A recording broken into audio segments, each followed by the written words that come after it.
সুপ্রিয় শিক্ষার্থীরা, সরকারি এডওয়ার্ড কলেজ পাবনার পক্ষ থেকে সকলকে স্বাগত জানাচ্ছি পদার্থবিজ্ঞান প্রথম পত্র অনলাইন ক্লাসে।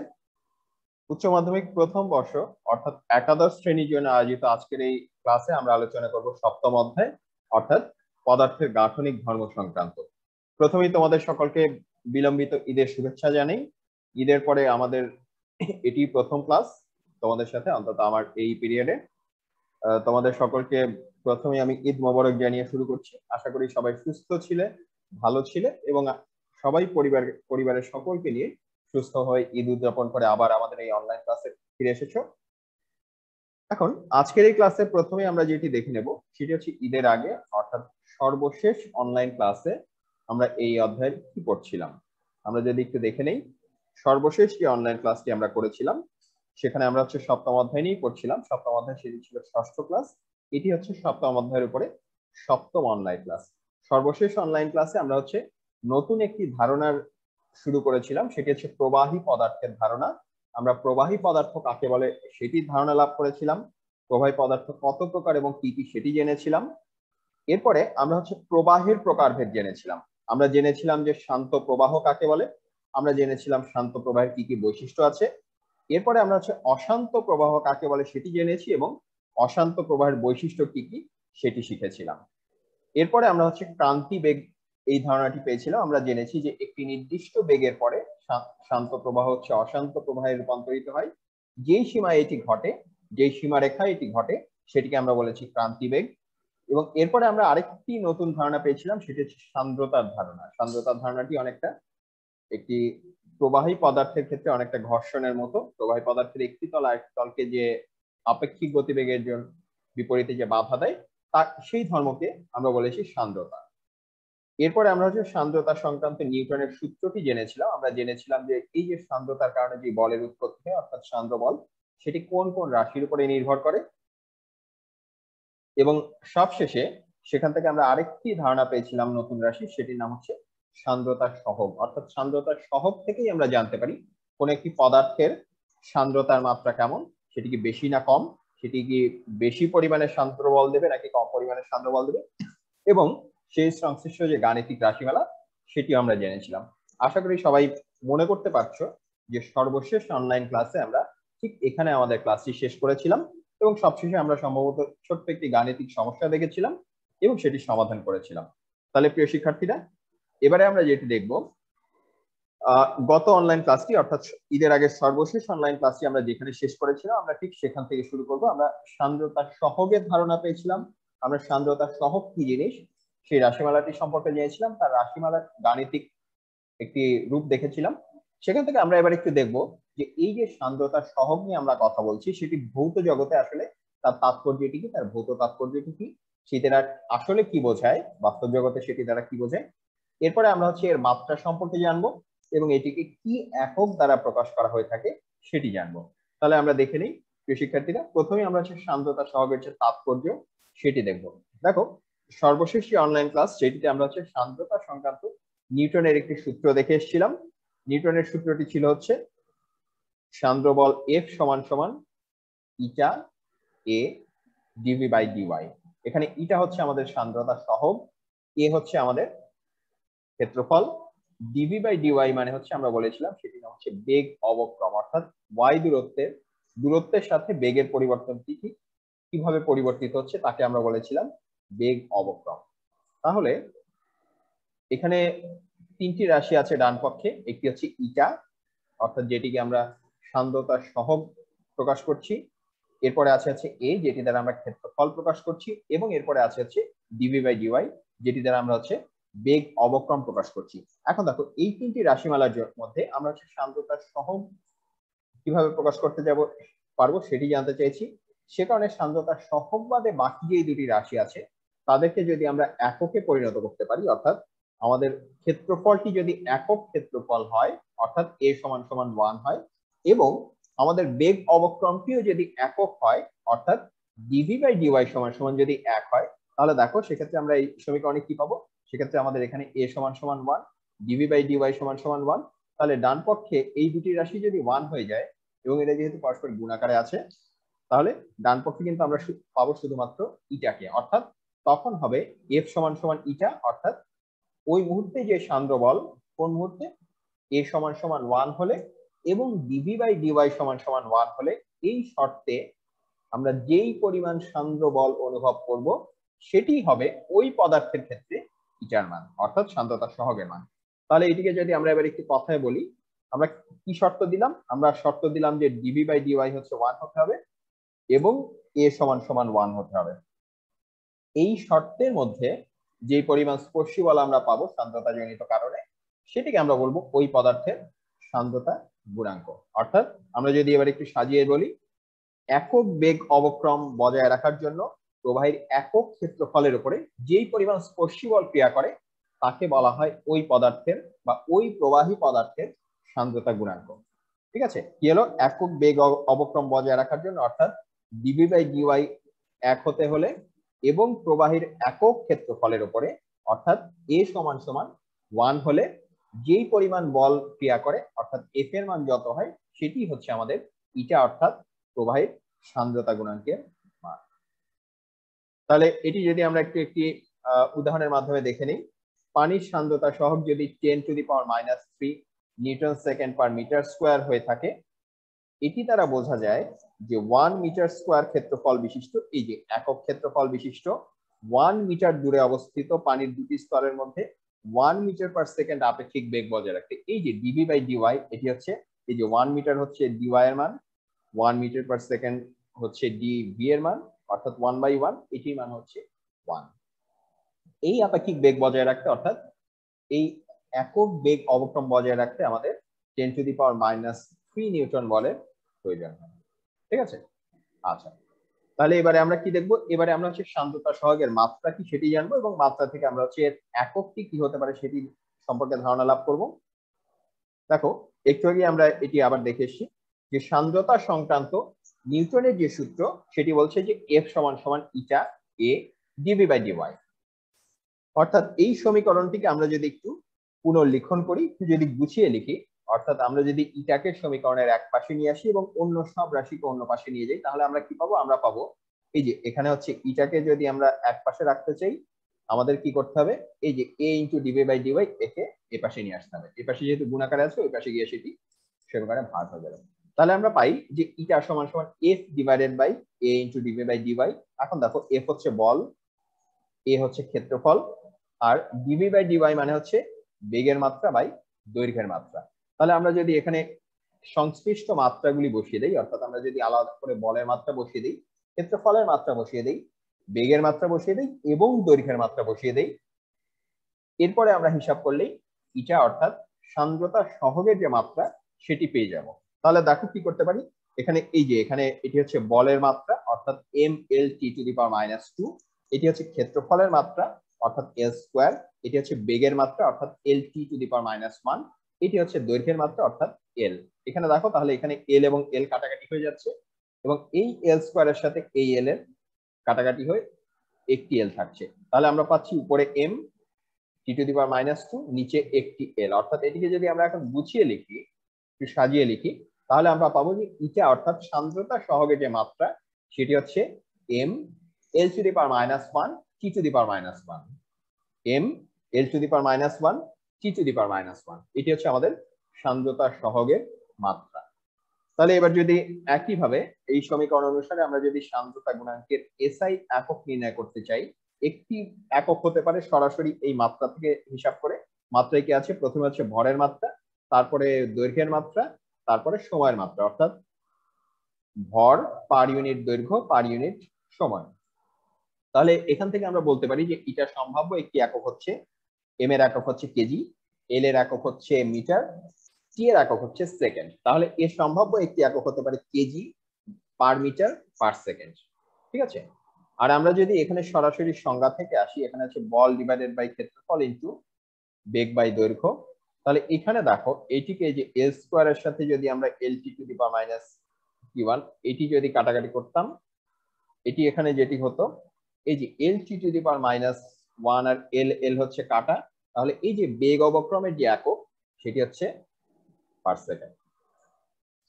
তাহলে পার সেকেন্ড যেহেতু নিচে আছে তাহলে মাইনাসে মাইনাসে প্লাস, অর্থাৎ এটিকে যখন আমরা উপরে নিয়ে আসবো সেটির একক হবে শুধুমাত্র সেকেন্ড, অর্থাৎ সময়ের একক। এখান থেকেও আমরা আরেকটি একক পাই, সেটা হচ্ছে নিউটন পার মিটার স্কয়ার। এই যে বল থেকে নিউটন, ক্ষেত্রফলটি যেহেতু নিচে আছে সেটির জন্য হচ্ছে পার মিটার স্কয়ার, এবং এটিকে উপরে উঠিয়ে আনলে হচ্ছে সেকেন্ড। তাহলে এটিও আরেকটি সম্ভাব্য একক, সেটি হচ্ছে newton metre square, newton per metre square second. এখন নিউটন পার মিটার স্কয়ার একে আবার আমরা চাপের একক অর্থাৎ প্যাসকেল দ্বারাও প্রকাশ করতে পারি। অর্থাৎ এই অংশটুকু যদি আমরা প্যাসকেল দ্বারা প্রকাশ করি তাহলে এটি হয়ে যায় পিএএস অর্থাৎ প্যাসকেল সেকেন্ড। ঠিক আছে, তাহলে প্রিয় শিক্ষার্থীরা আমরা হচ্ছে সান্দ্রতার সম্ভাব্য কয়েকটি প্রচলিত একক দেখলাম। এটি newton per metre square second দ্বারা প্রকাশ করা যেতে পারে, এটি kg per metre per second দ্বারা প্রকাশ করা যেতে পারে, এটি প্যাসকেল সেকেন্ড দ্বারা প্রকাশ করা যেতে পারে। তাহলে এই একক দ্বারা আমরা হচ্ছে চিনতে পারবো যে এখানে কোথাও সান্দ্রতার সহগ আছে কিনা। তাহলে প্রিয় শিক্ষার্থীরা এবারে হচ্ছে সান্দ্রতার সহগের সাথে সংশ্লিষ্ট একটি খুবই গুরুত্বপূর্ণ ধারণা হচ্ছে প্রান্ত বেগের ধারণা। তাহলে আমরা একটু দেখে নিই যে প্রান্ত বেগের ধারণাটি কেমন। এখানে আমরা যদি প্রবাহী পদার্থের মধ্যে দিয়ে পতনশীল একটি দৃঢ় এবং গোলাকার বস্তু নিয়ে কথা বলি। দৃঢ় মানে মনে করো একটি লোহার গোলক, এবং এটি অবশ্যই গোলাকৃতি অর্থাৎ একটি বলের মতো আকৃতি। এর উপরে হচ্ছে 3টি বল ক্রিয়া করে। এই যে এখানে হচ্ছে আমরা একটি প্রবাহী পদার্থ দেখতে পাচ্ছি। এই প্রবাহী পদার্থের মধ্যে যদি একটি এরকম গোলাকৃতি বস্তু, যেটি দৃঢ় কোনো পদার্থের অর্থাৎ কঠিন কোনো পদার্থের শক্ত পদার্থের দ্বারা তৈরি, অর্থাৎ যার হচ্ছে আকৃতি খুব সহজে পরিবর্তন হবে না, এমন একটি বস্তু যদি পতনশীল থাকে, এর উপরে 3টি বল ক্রিয়া করে। যেহেতু বস্তুটি নিচের দিকে পড়ছে, তার মানে অবশ্যই এটি এখানে হচ্ছে গোলকের ওজন কাজ করছে, অর্থাৎ ওজনের আবার দিক সবসময় নিচের দিকে অর্থাৎ পৃথিবীর কেন্দ্রের দিকে। সে কারণে এখানে হচ্ছে গোলকের ওজন অর্থাৎ একটি নিম্নমুখী বল। এই নিম্নমুখী বলকে আমরা হচ্ছে ডব্লিউ দ্বারা প্রকাশ করছি। ঠিক আছে, এর পরবর্তী অংশ, এরপরে হচ্ছে এখানে একটি ঊর্ধ্বমুখী বল অর্থাৎ প্লবতা বল থাকবে। আমরা এটি নবম দশম শ্রেণীতে, মাধ্যমিক শ্রেণীতে আমরা হচ্ছে আর্কিমিডিসের সূত্র সম্পর্কে খুব বিস্তারিত পড়ে এসেছি। আমরা জানি যে কোনো একটি তরল বা গ্যাসীয় পদার্থ অন্য যে কোনো পদার্থের উপরে একটি ঊর্ধ্বমুখী চাপ প্রয়োগ করে, তাকে আমরা বলি হচ্ছে প্লবতা। তাহলে এখানে আমরা প্লবতাকে ইউ দ্বারা প্রকাশ করছি। এরপরে আরেকটি অংশ আছে, সেটি হচ্ছে আমাদের সান্দ্র বল বা এফ। ঠিক আছে, এটিও কিন্তু ঊর্ধ্বমুখী। যেহেতু বস্তুটি আমরা প্রথমেই বলে নিয়েছি প্রবাহের মধ্যে দিয়ে পতনশীল, অর্থাৎ যেহেতু বস্তুটি নিচের দিকে পড়ছে, সেখানে অবশ্যই আমাদের সান্দ্রতা বল সবসময় এর গতিকে বাধা দেয়। ঘর্ষণ যেভাবে কাজ করে সবসময় গতির বিপরীত দিকে, সান্দ্রতাও ঠিক একইভাবে সবসময় আপেক্ষিক গতিকে বাধা দেয়। অর্থাৎ আমাদের বস্তুটি যদি নিচের দিকে পতনশীল থাকে, আমাদের সান্দ্র বল অবশ্যই উপরের দিকে কাজ করবে। তাহলে দেখো এখানে আমরা মোট 3টি বল পেলাম। একটি হচ্ছে নিচের দিকে ডাব্লিউ, দুটি হচ্ছে উপরের দিকে, একটি হচ্ছে ইউ এবং আরেকটি হচ্ছে সান্দ্র বল এফ। এখন এই যে প্রবাহের ভেতর দিয়ে বা তরল পদার্থের মধ্যে দিয়ে পতনশীল কোনো গতিশীল গোলাকার বস্তুর স্থির বেগকে আমরা বলি হচ্ছে প্রান্তিক বেগ বা অন্তবেগ। এখন এখানে প্রশ্ন আসতে পারে যে এখানে সমবেগ কেন আসবে। এখানে সমবেগ আসবে কারণ এখানে আমরা হচ্ছে যদি একটু এই চিত্রটি দেখে নিই, এখানে বোঝা যাবে এই যে সান্দ্রতা বল অর্থাৎ সান্দ্র বল এফ, এটি আবার যেই বেগে পড়ছে অর্থাৎ এই পতনশীল দৃঢ় গোলাকার বস্তুটি যেই বেগে গতিশীল আছে তার উপরে নির্ভরশীল। অর্থাৎ এটি হচ্ছে বেগ নির্ভর একটি বল। বেগ যদি বেশি হয় সান্দ্রতা বলের মানও বৃদ্ধি পায়, বেগ যদি হ্রাস পায় সেক্ষেত্রে সান্দ্রতা বলের মানও হ্রাস পায়। অর্থাৎ সান্দ্রতা বল কিন্তু সবসময় সমান নয়। যদি বস্তুটির বেগ বৃদ্ধি পায় সান্দ্রতা বলও বৃদ্ধি পায়, যদি বস্তুটির বেগ হ্রাস পায় সান্দ্রতা বলও হ্রাস পায়। এখন দেখো প্রথম অবস্থায়, এখন একদম শুরুতে বস্তুটি যখন পড়া শুরু করেছে তখন ছিল শুধুমাত্র দুইটি জিনিস, একটি হচ্ছে ডব্লিউ এবং আরেকটি হচ্ছে ইউ। যে আমরা এখানে ধরে নিচ্ছি যে ডব্লিউ হচ্ছে ইউ এর চাইতে বেশি অবশ্যই, নইলে জিনিসটি তো নিচের দিকে পড়বে না। এখন ডব্লিউ যদি নিচের দিকে ডব্লিউ যদি ইউ এর থেকে বেশি হয়ে থাকে তাহলে বস্তুটির উপর অবশ্যই একটি নিট বল আছে, এবং সেই নিট বলটি হচ্ছে ডব্লিউ এবং ইউ এর পার্থক্যের সমান, এবং সেটি অবশ্যই নিম্নমুখী যেহেতু ডব্লিউ এর মানটি হচ্ছে বেশি। এখন যেই মাত্র বস্তুটি চলা শুরু করবে সেই মাত্র কিন্তু প্রবাহী পদার্থ তার উপর একটি সান্দ্র বল প্রয়োগ করা শুরু করবে, এবং এই সান্দ্র বলটি আমরা একটু আগেই বলেছি সেই সান্দ্র বলটি আবার বস্তুটির বেগের সমানুপাতিক। অর্থাৎ বেগ যত বৃদ্ধি পাবে সান্দ্র বলের মানও আস্তে আস্তে বৃদ্ধি পাবে। অর্থাৎ দেখো প্রথম দিকে আমরা দেখতে পাচ্ছি যে সময়ের সাথে সাথে বেগ কিন্তু বৃদ্ধি পাচ্ছে। এখন বেগ বৃদ্ধি পেতে থাকলে এর কিন্তু আবার এর উপরে যে সান্দ্রতা বলের পরিমাণ সেটিও বৃদ্ধি পাচ্ছে। এখন সান্দ্রতা বলের বল যদি বৃদ্ধি পায়, তার অর্থ এই যে দুই দিকে যে বলের পরিমাণ সেটিও কিন্তু বৃদ্ধি পাচ্ছে। তাহলে এক পর্যায়ে এসে দেখা যাবে যে আমাদের ইউ এবং এফ এর যে সম্মিলিত পরিমাণ, অর্থাৎ ইউ এবং এফ কে যোগ করলে আমরা মোট যে ঊর্ধ্বমুখী বল পাই, সেটি একসময় এসে দেখা যাবে ডাব্লিউ এর সমান হয়ে গেছে। এখন এই বস্তুটিতে তিনটি বল কাজ করছে, একটি ইউ, একটি এফ এবং একটি আছে ডাব্লিউ। এখন যদি এমন হয় যে ঊর্ধ্বমুখী বল এবং নিম্নমুখী বল সমান হয়ে গিয়েছে, তখন কি হবে? তার অর্থ হচ্ছে এরপরে নিচ বল হচ্ছে সমান।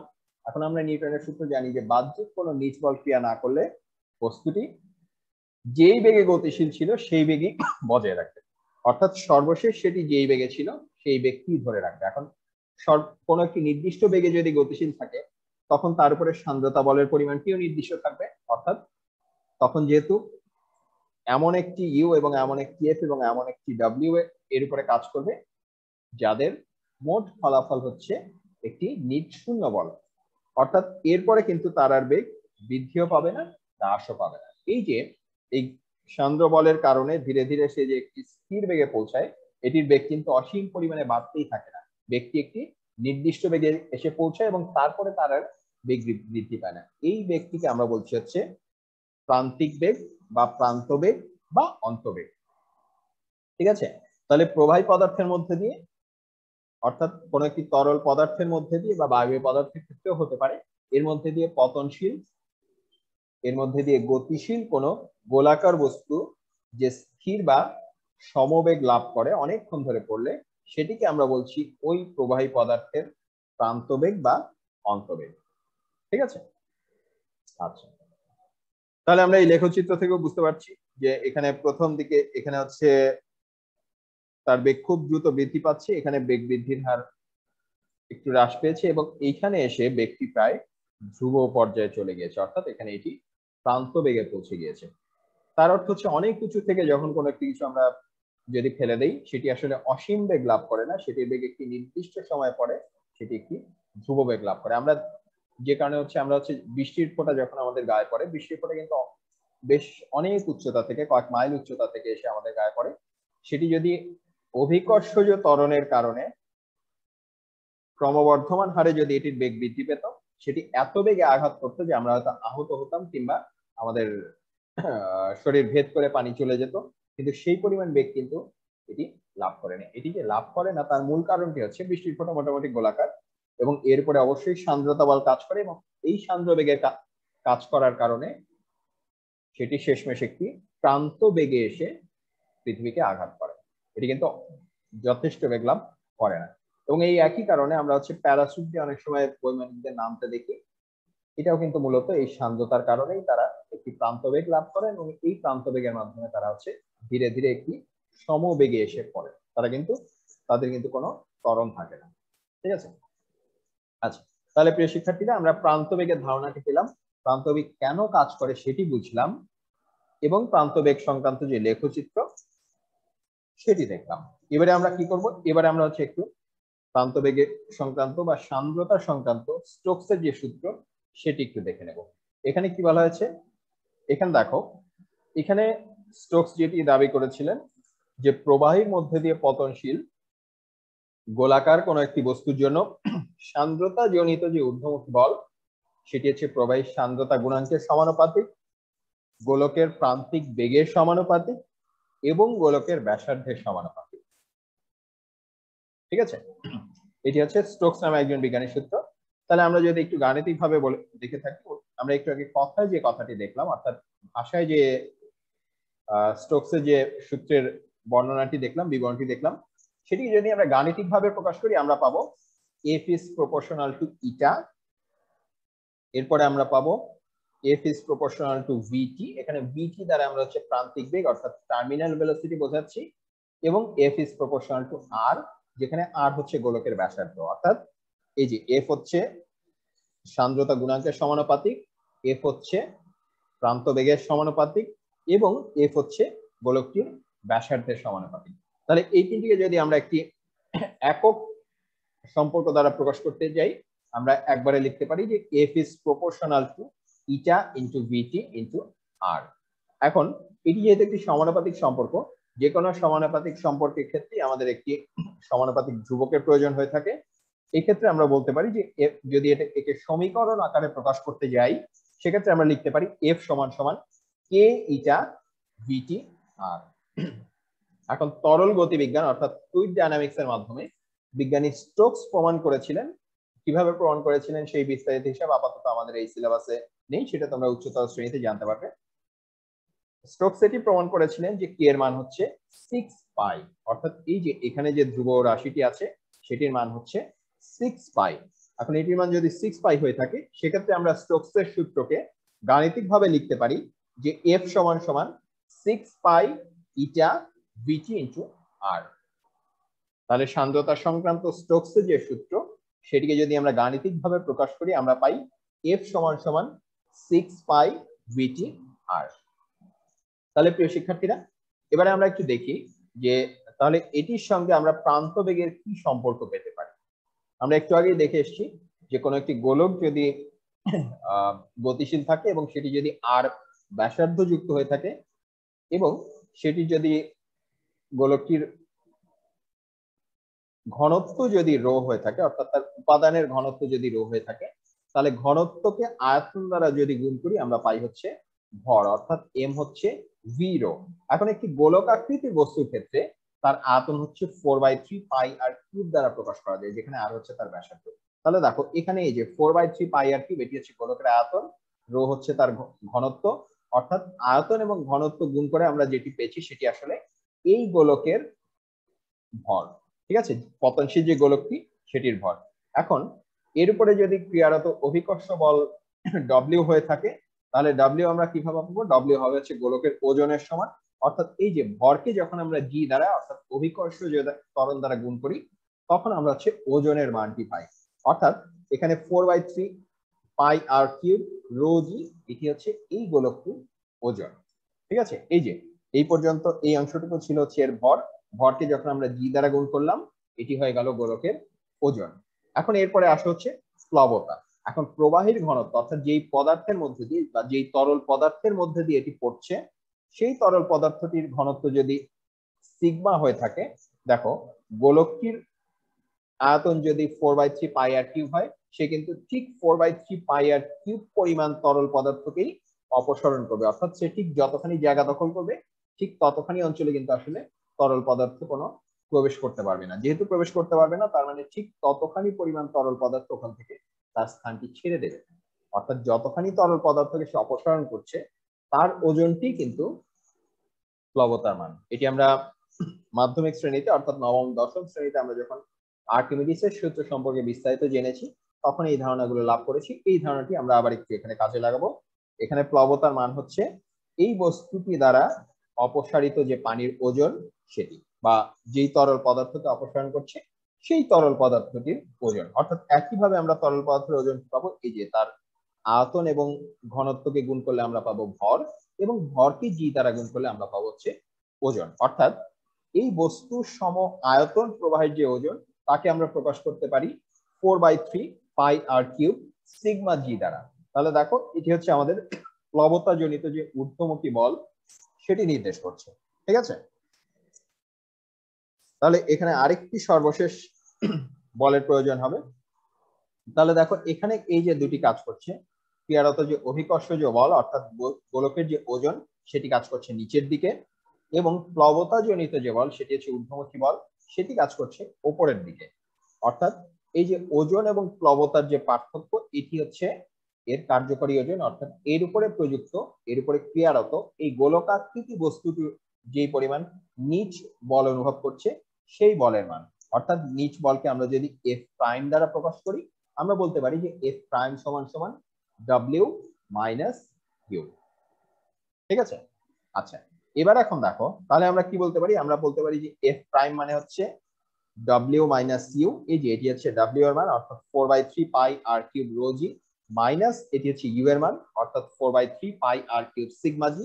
এখন এই যে 4/3 পাই আর কিউব জি যেহেতু কমন, এটিকে যদি আমরা কমন নিয়ে নিই, তাহলে আমরা এটিকে লিখতে পারি 4/3 pi R cube into rho minus sigma into জি।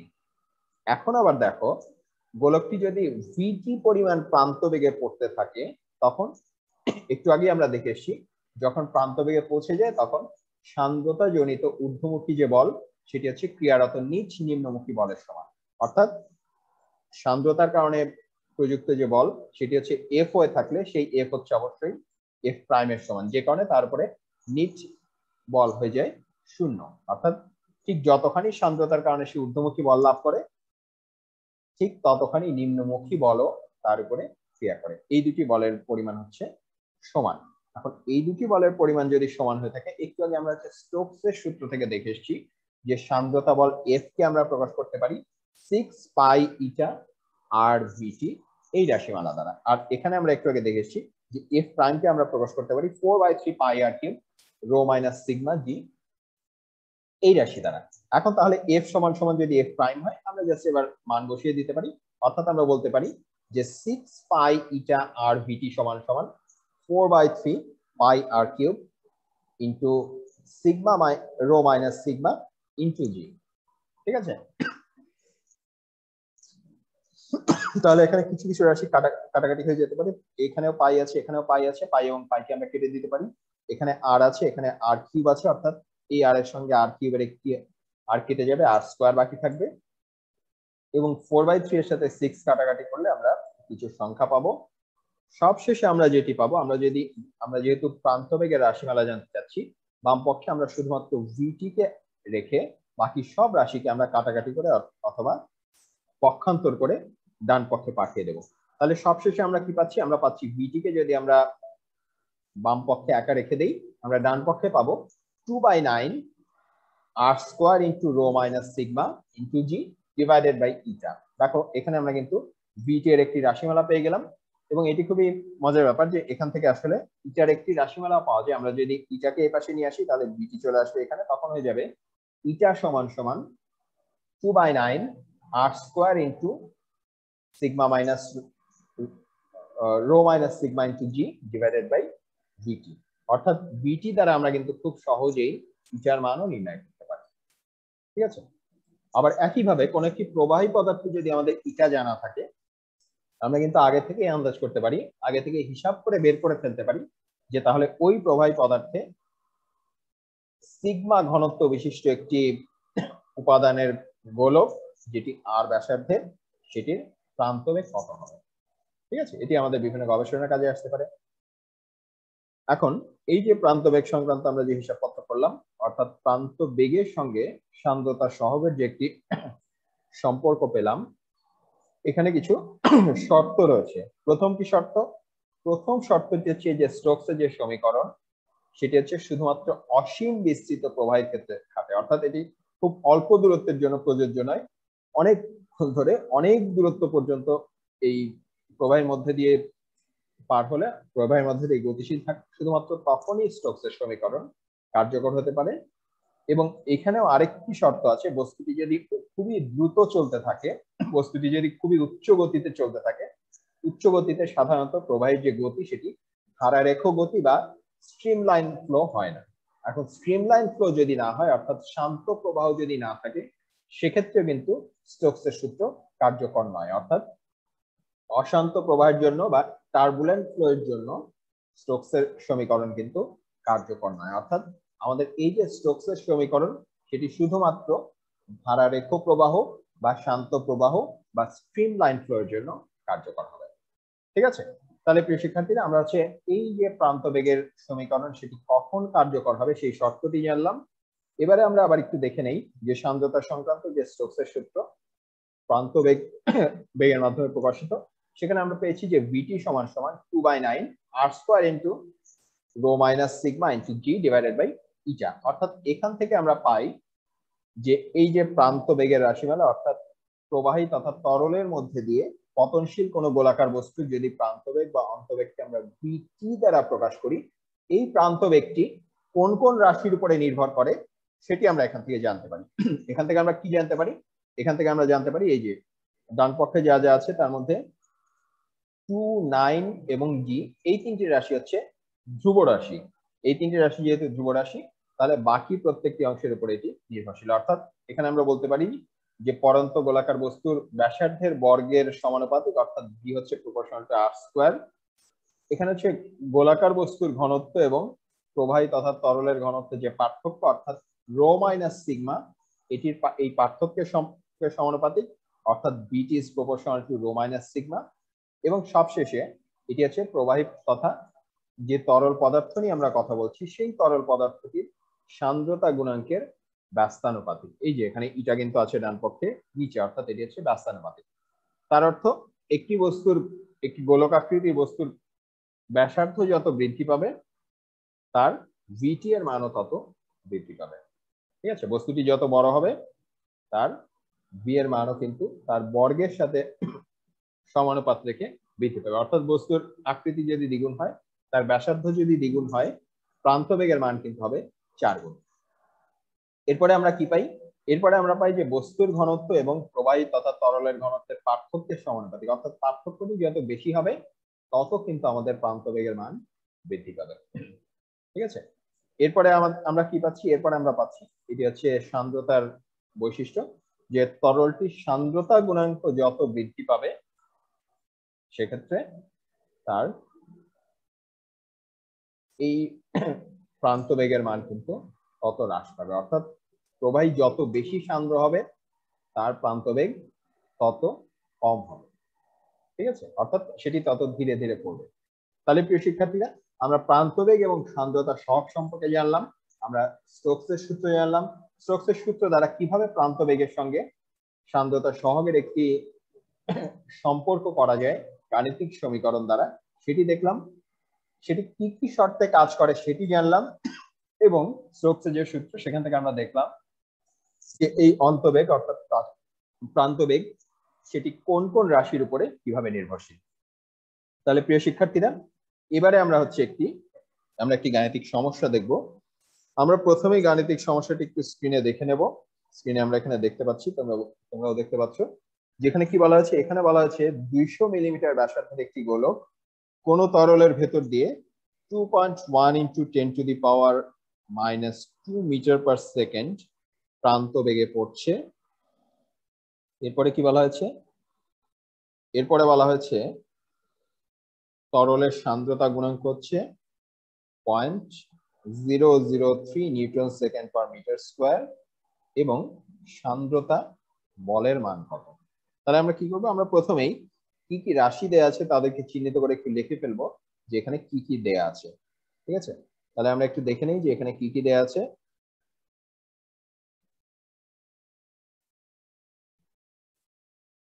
আচ্ছা,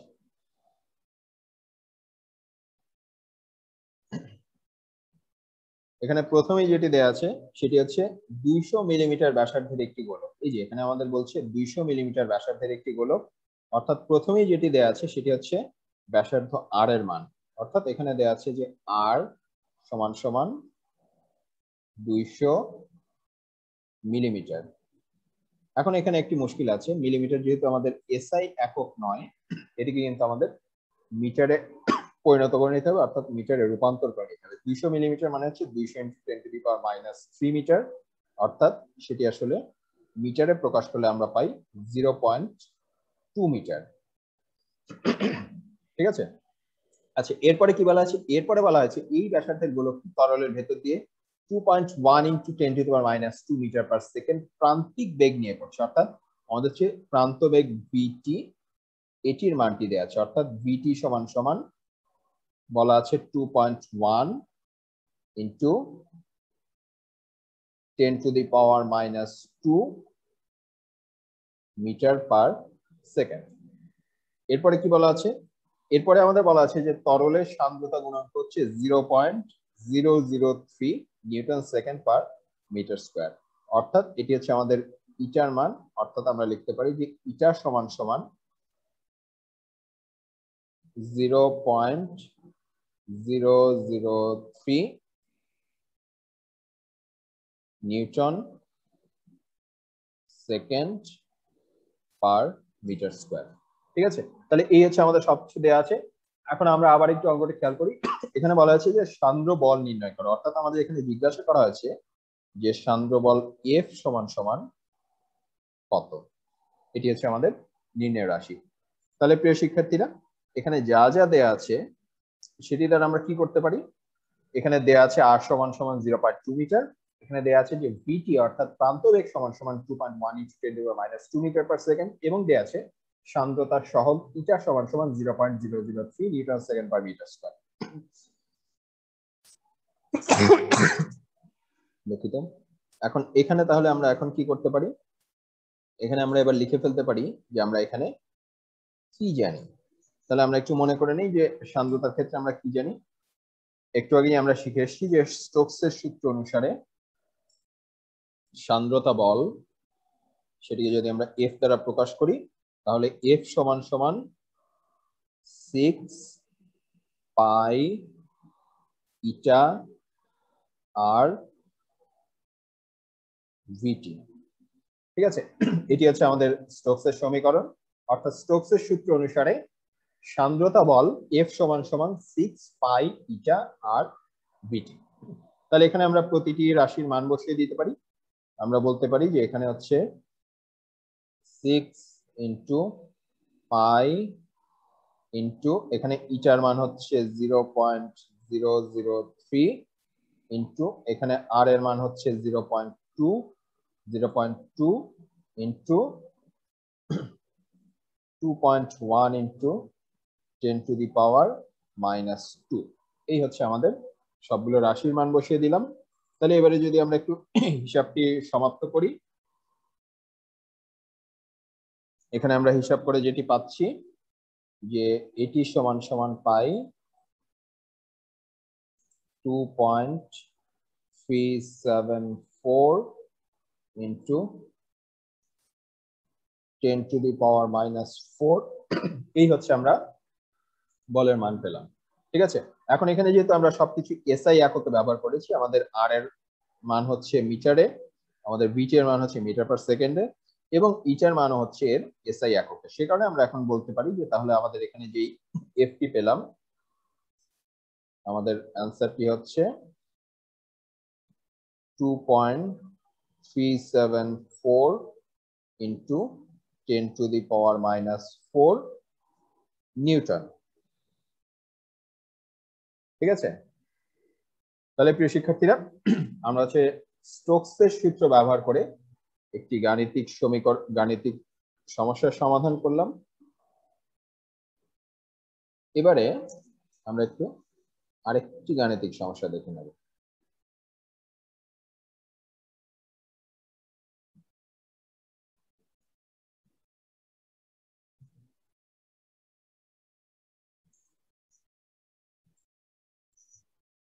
এই যে এখানে আমরা সমস্যাটি স্ক্রিনে দেখতে পাচ্ছি। এখানে কি বলা হয়েছে, এখানে বলা হয়েছে একটি তেলের ফোঁটার ব্যাসার্ধ হচ্ছে 0.1 মিলিমিটার, এর ঘনত্ব হচ্ছে 800 কেজি পার মিটার কিউব।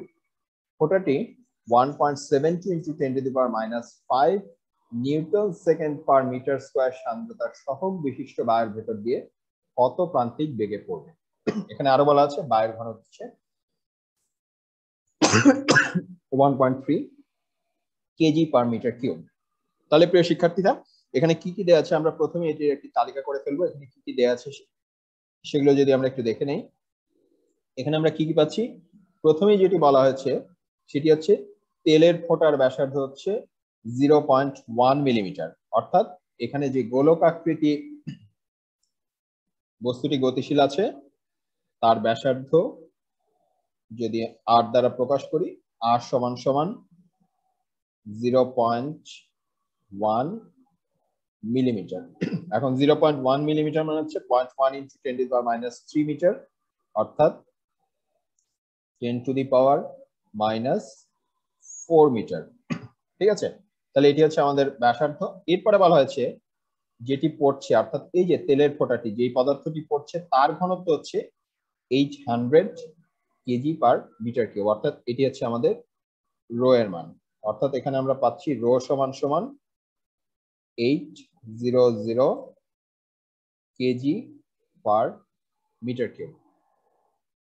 এরপরে কি বলা হয়েছে, এরপরে বলা হয়েছে ফোঁটাটি 1.72 into 10⁻⁻5 newton second per metre square সান্দ্রতার সহগ বিশিষ্ট বায়ুর মধ্যে দিয়ে পড়ছে। অর্থাৎ সান্দ্রতার সহগের মান দ্যাট ইজ ইটা সমান সমান 1.72 into 10 to the power minus 5 newton second per metre square. এরপরে বলা হয়েছে যে বায়ুর যে ঘনত্ব অর্থাৎ যার ভেতর দিয়ে যেই প্রবাহী পদার্থের মধ্যে দিয়ে পড়ছে সেই প্রবাহী পদার্থটির ঘনত্ব হচ্ছে 1.3 কেজি পার মিটার কিউব, অর্থাৎ এটি হচ্ছে আমাদের সিগমা এর মান। অর্থাৎ আমাদের এখানে সিগমা সমান সমান 1.3 কেজি পার মিটার কিউব। এখানে যদি আমাদের বলা নাও থাকে আমরা একটু মনে করতে পারি এখানে আমাদের আসলে আরেকটি রাশির প্রয়োজন হবে যেটির মানে আমরা ইতিমধ্যে জানি। যেহেতু এটি বায়ুর মধ্যে দিয়ে পড়ছে অর্থাৎ এটি যেহেতু নিচের দিকে অভিকর্ষ বলের প্রভাবে পড়ছে, আমাদের এখানে অভিকর্ষজ ত্বরণ জি এর প্রয়োজন হবে, যেটির যে স্ট্যান্ডার্ড মান যেটির আদর্শ মান সেটি হচ্ছে 9.8 মিটার পার সেকেন্ড স্কোয়ার। আর এখানে কি জিজ্ঞাসা করা আছে, এখানে জিজ্ঞাসা করা আছে এত সহগ বিশিষ্ট বায়ুর ভেতর দিয়ে কত প্রান্তিক বেগে পড়বে। ঠিক আছে, অর্থাৎ আমাদের প্রান্ত বেগটি জানতে চাওয়া হয়েছে, দ্যাট ইজ এখানে আসলে মূল প্রশ্ন হচ্ছে এইটি যেখানে ভিটি সমান সমান কত। ঠিক আছে, তাহলে প্রিয় শিক্ষার্থীরা এই যে আমরা এতগুলো রাশি লিখলাম, এই আমাদের যে উদ্দীপকের যে তথ্য সেখান থেকে আমরা এই রাশিগুলি খুঁজে পেলাম। এখন এবার আমরা কি করব, আমরা এবার হচ্ছে কোন সমীকরণ দ্বারা এটি এই রাশিগুলোকে একত্রিত করা যায় সেটি একটু চিন্তা করব। এখানে আমরা কি পেয়েছি, এখানে আমরা আর পেয়েছি, রো পেয়েছি, সিগমা পেয়েছি, ইটা পেয়েছি, ডি পেয়েছি এবং ভিটি আমরা বের করতে হবে। অর্থাৎ প্রান্তবেগ সংক্রান্ত স্টোকসের যে রাশিমালা অর্থাৎ সান্দ্রতা সহগ সংক্রান্ত যে স্টোকসের রাশিমালা একটু আগে আমরা শিখে এসেছি সেটিকে আমরা এখানে কিন্তু ব্যবহার করতে পারি। তাহলে আমরা কি জানি, আমরা জানি যে ভিটি এটি সমান সমান হচ্ছে 2/9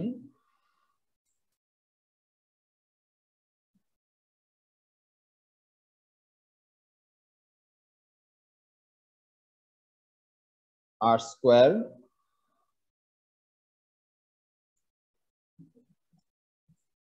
রো মাইনাস সিগমা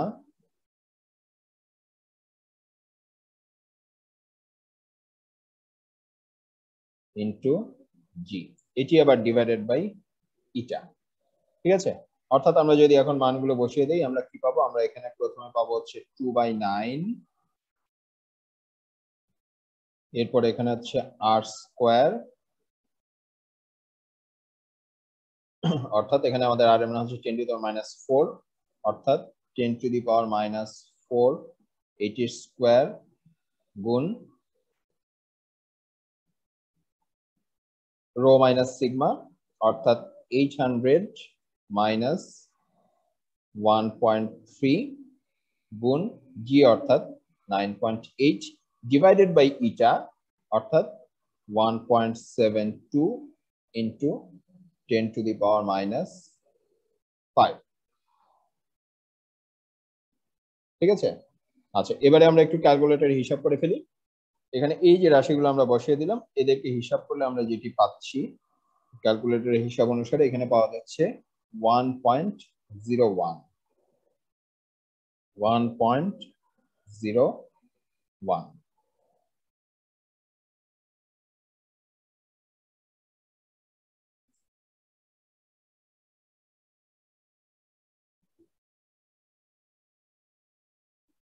আচ্ছা, তাহলে এখন আবার আমরা একটু খেয়াল করি যে এখানে আমরা আর এর মান, রো এর মান, ইটার মান, সিগমার মান এবং জি এর মান সবগুলো কিন্তু এসআই এককে বসিয়েছি, অর্থাৎ এখানে আমরা এসআই একক বিশিষ্ট মান ব্যবহার করেছি। অর্থাৎ আমরা এখানে যে প্রান্তবেগের মানটি পেলাম অর্থাৎ আমাদের যে উত্তরটি পেলাম এটি আমাদের নির্ণয় উত্তর ভিটি এর মান অর্থাৎ প্রান্তবেগের মান। তাহলে এখানে প্রান্তবেগটি হবে হচ্ছে 1.01 মিটার পার সেকেন্ড। ঠিক আছে, এখানে যেহেতু আমরা সব এসআই একক ব্যবহার করেছি অর্থাৎ প্রান্তবেগের যে রাশিমালা সেটি আমরা অবশ্যই এসআই এককেই পাবো। ঠিক আছে,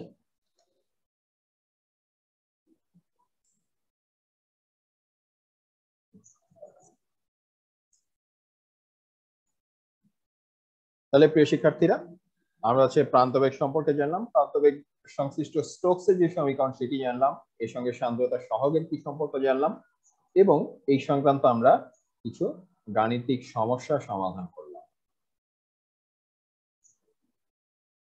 তাহলে আমাদের আজকের এই ক্লাসের সময়সীমা যেহেতু শেষ হয়ে এসছে, আমরা আমাদের আজকের এই ক্লাসটি এখানেই শেষ করছি। পরবর্তী ক্লাসের আগ পর্যন্ত সবাই সুস্থ থাকো, নিরাপদে থাকো, এবং অনেকেই হয়তো জানো যে এখানে মরার উপর খাড়ার ঘায়ের মতো এখন হচ্ছে করোনা ভাইরাসের পাশাপাশি ব্ল্যাক ফাঙ্গাস নামে আরেকটি নতুন উপদ্রবে শুরু হয়েছে। এটি থেকেও আমাদের অবশ্যই সাবধান থাকতে হবে, এটি থেকে আমাদের নিরাপদে থাকতে হবে, এবং এটি আমরা খুবই ভাগ্যবান যে এদের হাত থেকে রক্ষা পাওয়ার জন্য আমাদের কিন্তু খুব দামি কিছু প্রয়োজন নেই, খুব কঠিন কিছু প্রয়োজন নেই। আমাদের খুব স্বাভাবিক যে আচরণ সেগুলো যদি আমরা একটু ঠিক রাখি, আমরা যদি একটু নিয়মিত হাত পরিষ্কার রাখি, আমরা যদি অপ্রয়োজনে বাইরে না যাই, আমরা যদি একটু নিয়মিত মাস্ক ব্যবহার করি, আমরা যদি সবসময় সাবান এবং স্যানিটাইজার ব্যবহার করে আমাদের হাতটি পরিষ্কার রাখি, তাহলেই কিন্তু আমরা নিজেরা এবং নিজেদের প্রিয়জনকে নিরাপদে রাখতে পারি। তাহলে প্রিয় শিক্ষার্থীরা, পরবর্তী ক্লাসের আগ পর্যন্ত অবশ্যই সবাই স্বাস্থ্যবিধি মেনে চলে পরিবারের সকলকে নিয়ে সুস্থ এবং সুন্দর থাকো। তার আগ পর্যন্ত সকলকে বিদায় জানাচ্ছি।